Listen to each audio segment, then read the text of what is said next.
net zero by the year 2050. Is that really achievable? I guess we'll see. I mean, the industry tells me that it is. The Pathways group of projects, our oil sands industry, which is the one of a large emitter.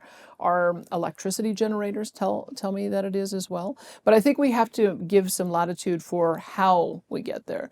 I think the problem that we had with the old administration is their vision was that the entire economy would be operated from solar, wind, and batteries, because we don't have the kind of hydro resources as of other jurisdictions, and it can take decades for nuclear to develop. So I think what we have demonstrated is that there's different ways to be able to achieve that end, and I think that the approach that we're taking is a realistic one, and time will tell how quickly the innovation develops. But what I can tell you is it would have been impossible to do by 2030, and it would have been impossible to do by 2035. You can't just snap your fingers and allow for innovation to occur. You don't get to the iPhone 17 until you've developed iPhone 1, 2, 3, 4, and so on. It's an iterative process. And I think we're well on our way. We already do have carbon capture projects at scale. We have many of those other industries I've mentioned already in development. And so 25 years out, it'll be pretty exciting to see where we're at.